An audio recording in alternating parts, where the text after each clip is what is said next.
بسم اللہ الرحمن الرحیم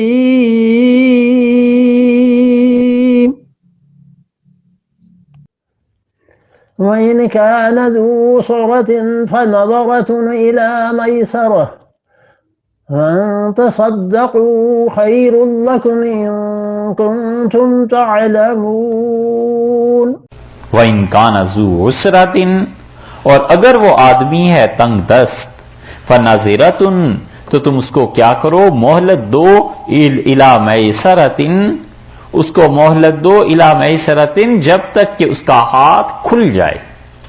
یسر آسانی، یاسر وہ جو آسانی کو پیدا کرتا ہے۔ جوا کھلانے والے کو بھی یاسر کہتے ہیں کیونکہ وہ آسانی سے مال آ رہا ہوتا ہے۔ تو اللہ نے فرمایا ہے کہ جس انسان کو تم نے قرض دیا ہوا ہے، تم انتظار کرو یہاں تک کہ اس کا ہاتھ کھل جائے۔ اس سے حنفی فقہا نے مسئلہ ثابت کیا ہے کہ وہ کہتے ہیں قرض دار کو مہلت دینا واجب ہے، ضروری ہے، یا تو قرض دے ہی نہ،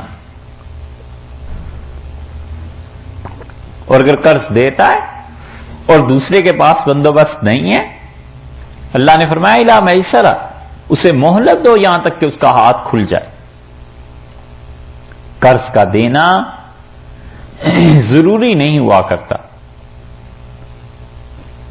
لیکن اتنا ثواب آیا ہے، اتنا ثواب اس کا حدیث میں آیا ہے کہ آدمی ان احادیث کو پڑھتا ہے تو کبھی کبھی خیال آتا ہے کہ صدقے سے بہتر ہے قرض دے دے۔ رسول اللہ صلی اللہ علیہ وسلم نے فرمایا، میں جنت میں جب داخل ہونے لگا تو میں نے اس کے مین گیٹ پہ، دروازے پہ دیکھا 3 سطریں لکھی ہوئی تھی۔ ابن ماجہ کی روایت میں آتا ہے پہلی لائن میں لکھا تھا کہ امت مذنبہ، لوگ بہت گناہ گار تھے، رب غفور، رب ایسا مل گیا جس نے سب کو معاف کر دیا، سب کی بخشش کر دی۔ اور دوسری لائن میں لکھا ہوا تھا کہ جو کچھ ہم دنیا میں چھوڑ آئے وہ وہیں رہ گیا، اور جو اللہ کے پاس بھیجا تھا ہم نے پا لیا۔ اور تیسری لائن میں نے پڑھی تو اس میں لکھا ہوا تھا کہ جو کچھ اللہ کی راہ میں خرچ کیا ہم نے اس پہ 18 گنا ملا، اور جو قرض دیا تھا اس پہ اللہ نے 20 گنا دیا۔ یہ قرض کا معاملہ ایسا ہے کہ جنت کے دروازے پہ رسول اللہ صلی اللہ علیہ وسلم میں نے دیکھا لکھا ہوا، تو میں نے جبریل سے پوچھا کہ جس نے صدقہ کیا وہ تو اپنے مال سے بھی گیا، اسے تو ملا 18 گنا، اور جو قرض دیا واپس دے لیا اسے 20 گنا ملا، یہ کیوں؟ تو انہوں نے کہا کہ اللہ کے رسول، جس نے قرض لیا ہے بڑی مجبوری سے لیا ہے، بڑی جھجک شرم سے قرض کے لیے کہا ہے کسی سے، تو وہ جو دوسرے نے دیا اس کی ضرورت پوری کر دی نا، تو یہ جو ضرورت پوری کرنے کا اجر تھا یہ زیادہ ہو گیا، بڑھ گیا، اس لیے اس کو 20 گنا دیا جائے گا۔ کئی جگہ پہ حضرت صلی اللہ علیہ وسلم نے قرض کے دینے کی بھی ترغیب دی کہ لوگوں کی ضروریات حل ہوں، لوگوں کے مسائل حل۔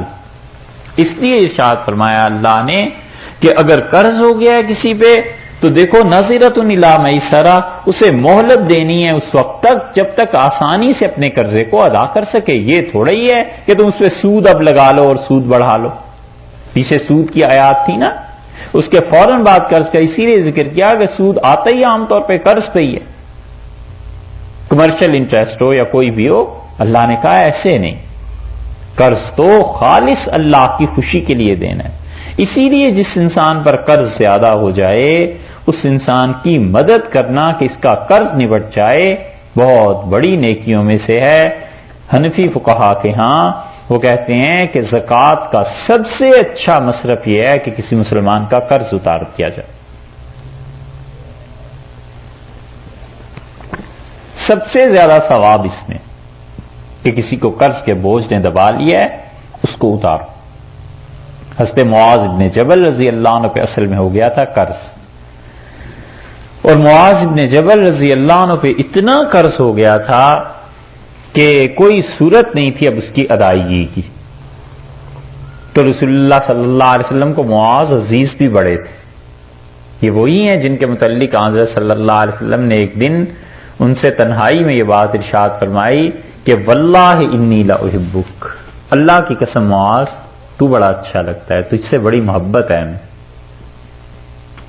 وہ کہتے ہیں میرا ہاتھ پکڑا رسول اللہ صلی اللہ علیہ وسلم نے اور مجھ سے فرمایا اللہ کی قسم معاذ تجھ سے بڑی محبت ہے۔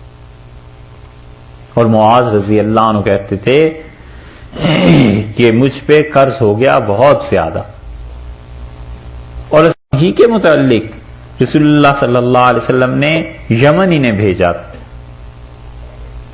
اور یہی وہ ہیں جو یمن جانے سے ہچکچا رہے تھے 9 ہجری میں۔ بات یہ تھی کہ مکہ فتح ہو گیا، اب 9 ہجری کا بھی آخر تقریباً پہنچ گیا، تو انہیں چاہتے تھے کہ رسول اللہ صلی اللہ علیہ وسلم سے دور نہ ہو۔ تو رسول اللہ صلی اللہ علیہ وسلم نے ان سے کہا کہ جاؤ یمن۔ انہوں نے کہا اچھا حضرت کل چلا جاؤں گا۔ کل آئی تو فرمایا، پھر کہا شام کو چلا جاؤں گا، پھر صبح شام جانے کو ان کی دل نہیں چاہتا تھا۔ تو رسول اللہ صلی اللہ علیہ وسلم معاذ کل صبح نماز کے بعد اپنا سفر سامان سب تیار کر کے مسجد نبوی میں لے آنا اور فجر پڑھ کے یہاں سے چلے جانا، تو جانا ہی تھا۔ تو اس پہ معاذ رضی اللہ عنہ کہتے ہیں جب میں چلا تو رسول اللہ صلی اللہ علیہ وسلم مجھے چھوڑنے دور تک پیدل آئے۔ میں سواری پہ بیٹھا تو میں سمجھتا تھا یہیں سے واپس تشریف لے جائیں گے، لیکن مجھ سے کہا نہیں معاذ تم سفر میں تم سواری پہ رہو، میں پیدل ہی چلوں گا۔ اور مجھ سے پوچھا کہ معاذ فیصلے کیسے کرو گے، لوگوں کے جھگڑے آئیں گے۔ میں نے کہا اللہ کے رسول اللہ کی کتاب سے، قرآن سے۔ آپ نے فرمایا معاذ اور اگر اس میں نہ ہو تو میں نے عرض کیا آپ کی سنت سے۔ فرمایا میری سنت میں بھی نہ ملے تو عرض کیا پھر اجتہاد کروں گا۔ تو لگتا ہے اس وقت تک سواری پہ سوار نہیں ہوئے ہوں گے، تو رسول اللہ صلی اللہ علیہ وسلم نے میرے سینے پہ ہاتھ مارا خوشی سے، اور آپ نے فرمایا اللہ مبارک کرے تمہیں یہ علم، مراد یہ تھی۔ اور آپ نے فرمایا تم نے ایسی بات کہی ہے، اللہ کا شکر ہے کہ اس نے میرے منتخب کیے ہوئے امیر کو، قاصد کو ایسی بات کہنے کی توفیق دی جس سے وہ خود بھی خوش ہے، میں بھی خوش ہوں۔ پھر حضرت معاذ رضی اللہ عنہ کہتے ہیں میں سوار ہوا تو مجھے یہی تھا کہ رسول اللہ صلی اللہ علیہ وسلم سے علیحدگی نہ ہو۔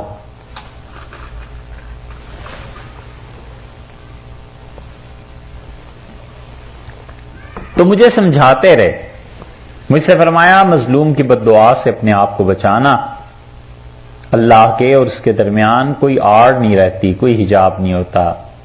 پھر مجھ سے فرمایا کہ لوگوں سے اچھی طرح پیش آنا، اور یہ اچھی طرح بات کرنا لوگوں سے، یہ بہت بڑی نیکی ہے۔ اور معاذ رضی اللہ عنہ کہتے ہیں جو اصل مجھے کھٹکا لگا ہوا تھا اس کی طرف بات نہیں کی، اور پھر آخر میں مجھ سے فرمایا کہ معاذ جاؤ اور اب جب تم آؤ گے نا تو لعلک مررت بقبری و بمسجدی ھذا، پھر اس وقت ہماری قبر پہ آؤ گے اور ہماری اس مسجد میں آؤ گے، ہم نہیں ہوں گے۔ تو معاذ رضی اللہ عنہ کہتے ہیں میری تو چیخ نکل گئی کہ آؤں گا تو یہ صورت پیش آئے گی۔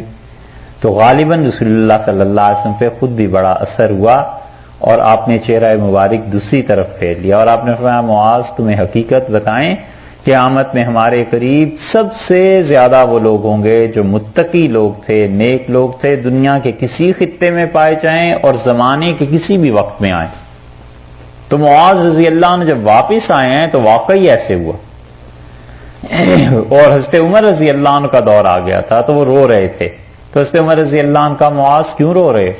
انہوں نے کہا یہ رسول اللہ صلی اللہ علیہ وسلم کی قبر ہے، اور انہوں نے مجھ سے یہی فرمایا تھا کہ معاذ اب جب آؤ گے تو ہماری قبر پہ آؤ گے اور اس مسجد میں آؤ۔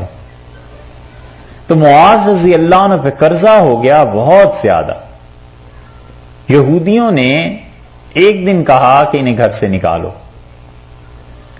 اور معاذ رضی اللہ عنہ کی تھوڑی سی زمین تھی، کاشتکاری کرتے تھے، اور ایک دن ہاتھ ملایا رسول اللہ صلی اللہ علیہ وسلم سے، تو آپ کا دست مبارک ان کے دونوں ہاتھوں میں جب آیا تو آپ نے فرمایا تمہارے ہاتھ کھردرے کیسے ہیں؟ تو انہوں نے عرض کیا یہ زمینداری کی وجہ سے، کاشتکاری کی وجہ سے، فصل لگانے سے۔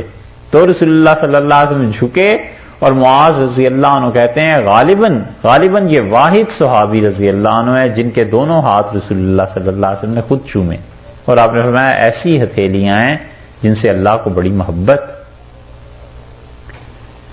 تو انہوں نے آ کے شکایت کی کہ آپ معاذ کی چیزوں کو نیلام کریں تاکہ قرضہ ہمیں واپس دیں. تو رسول اللہ صلی اللہ علیہ وسلم نے فرمایا دیکھو بھائی معاذ کا گھر ہے اور کسی آدمی کے بھی گھر کو نیلام نہیں کیا جا سکتا. اسی پہ حنفی فقہا نے فتویٰ دیا کہ اگر اسٹیٹ میں کورٹ میں بات چلی جائے قرضے کی تو ان چیزوں کی نیلامی کسی صورت نہیں ہو سکتی. رسول اللہ صلی اللہ علیہ وسلم نے اس معاذ رضی اللہ عنہ ہی کے لیے یہ بتائی تھی کہ آپ نے فرمایا اس کا گھر ہم کسی صورت میں نیلام نہیں کریں گے. اس کے کھانے پینے کے برتن اور اوڑھنے پہننے کی اشیاء یہ نیلام نہیں ہوں گی. اس کا لباس نیلام نہیں ہوگا. اور ارشاد فرمایا اس کی سواری بھی نیلام نہیں ہوگی. اور اس کے ساتھ ساتھ جن آلات سے یہ کام کرتا ہے کھیتی باڑی کرتا ہے وہ بھی نیلام نہیں ہوں گے. اور اس کا غلام ہے وہ بھی نیلام نہیں ہوگا. اور آپ نے فرمایا ان چیزوں کے علاوہ اس کے گھر میں کچھ ہے تو تم لے آؤ میں اسے نیلام کرتا. وہاں ہوتا کچھ تو لاتے. تو رسول اللہ صلی اللہ علیہ وسلم نے صحابہ رضی اللہ عنہ سے کہا کہ اپنے بھائی کی مدد کرو. معاذ پہ قرض زیادہ ہو گیا ہے تم سب مل کے ادا کرو. تو صحابہ رضی اللہ عنہ نے جو کچھ تھا پیش کر دیا لیکن قرض اس سے بھی زیادہ تھا. تو رسول اللہ صلی اللہ علیہ وسلم نے تقسیم کر دیا شیئرز کے حساب سے جتنے جتنے اس کے حصے بنتے تھے. اور آپ نے ارشاد فرمایا کہ بس یہ ہے اس کے علاوہ کچھ نہیں ملے گا. آپ چاہو ہے ہی نہیں کہاں سے دیں. اور ایک حدیث میں آتا ہے آپ نے فرمایا اس کے بعد میرے پاس آئے گا تو میں تمہیں دے دوں گا. تو اس سے معاذ رضی اللہ عنہ کو جب یہ بات ہوئی اس موقع پہ اللہ نے یہ آیت نازل کی. اللہ نے فرمایا وَإِن كَانَ ذُو عُسْرَةٍ فَنَظِرَةٌ إِلَىٰ مَيْسَرَةٍ. اور اگر کوئی تنگ دست ہے تو اسے مہلت دو یہاں تک کہ اس کا ہاتھ کھل جائے. وَأَن تَصَدَّقُوا. اور تم سے معافی کر دو اپنے قرض کو. خَيْرٌ لَكُمْ. یہ تمہارے لیے بہت ہی اچھا ہے. ان کنتم تعلمون. اگر تمہیں پتہ چل جائے کہ اس میں اللہ کی کتنی خوشی. ان کنتم تعلمون. اگر تمہیں پتہ چل جائے کہ خدا کتنا راضی ہوتا ہے تو اپنے قرضے کو معاف کر دو ختم کر دو چھوڑ دو. اتنی بڑی بات اللہ نے کہی ہے کہ اگر تمہیں پتہ چلے کہ اللہ کی کتنی خوشی ہے اس میں تو قرضہ دو تو لوگوں کو معاف کر دو. یعنی اللہ اس سے بہتر دے گا اس سے زیادہ دے گا. اسی لیے رسول اللہ صلی اللہ علیہ وسلم نے اس معاذ رضی اللہ عنہ کو یمن جب بھیجا تھا تو ایک بات یہ بھی فرمائی تھی کہ لوگ تیری کچھ خدمت کریں تو لے لینا رکھ لینا. اور جب وہ آئے ہیں حج کے موقع پہ حضرت بکر رضی اللہ عنہ کی خلافت کا حج تھا تو مکہ مکرمہ پہنچے سیدھے یمن سے تو 500 اونٹ ان کے پاس تھے. 500 اونٹ جب مکہ میں داخل ہوئے تو شور مچ گیا کہ معاذ کے اونٹ آئے ہیں 500. تو حضرت بکر رضی اللہ عنہ نے پوچھا یہ کیا ہے. تو انہوں نے کہا کہ حضرت وہ رسول اللہ صلی اللہ علیہ وسلم جو فرمایا تھا کہ لوگ تمہاری خدمت کریں تو رکھ لینا یہ وہ ہیں. حضرت عمر رضی اللہ عنہ سن رہے تھے. ان کا معاذ میں نہیں سمجھتا یہ تمہارے لیے جائز ہو. انہوں نے کہا رسول اللہ صلی اللہ علیہ وسلم نے مجھے کہا تھا اور آپ یہ کہتے ہیں. تو انہوں نے کہا معاذ تم اپنے گھر میں اپنی والدہ کے پاس بیٹھتے پھر میں دیکھتا لوگ تمہاری کتنی خدمت کرتے ہیں. یہ سب نتیجہ ہے تمہارا وہاں کا گورنر ہونے کا بڑا آدمی ہونے کا. اس لیے میں سمجھتا ہوں یہ مال مسلمانوں کا ہے بیت المال میں داخل کراؤ تمہارا حق نہیں بنتا. تو اس سے معاذ رضی اللہ عنہ کو غصہ بھی آیا اور اس سے بکر رضی اللہ عنہ سے پوچھا تو ان کا نہیں معاذ بس رکھو تم جب رسول اللہ صلی اللہ علیہ وسلم نے کہا تھا تو رکھ لو. اگلے دن وہ آئے اور 500 اونٹ آ کے حضرت بکر رضی اللہ عنہ سے کہا کہ اسے داخل کریں بیت المال میں نہیں رکھتا. تو حضرت عمر رضی اللہ عنہ حضرت بکر رضی اللہ عنہ نے پوچھا کہ کیا ہوا. تو انہوں نے کہا رات میں نے خواب میں دیکھا کہ میں جہنم کے کنارے پہ کھڑا تھا اور میں گر جاتا عمر نے پیچھے سے مجھے پکڑ کے کھینچ لیا اور میں بچ گیا. تو میں اس کی تعبیر یہی لیتا ہوں کہ یہ اونٹ میرے لیے درست نہیں ہے. عمر رضی اللہ عنہ کی بات درست ہے آپ اسے دے دیں. ایسے متقی لوگ تھے اور اللہ کی طرف سے بھی ایسی رہنمائی ہوتی تھی. وَإِن كَانَ ذُو عُسْرَةٍ فَنَظِرَةٌ إِلَىٰ مَيْسَرَةٍ. لوگوں اگر وہ نہیں ادا کر سکتا تو چھوڑ دو اس بات کو اسے مہلت دو. وَأَن تَصَدَّقُوا. اور اگر تم بخشی دو اپنا قرضہ معافی کر دو. خَيْرٌ لَكُمْ. بہت اچھی بات ہے. ان کنتم تعلمون. اگر تمہیں علم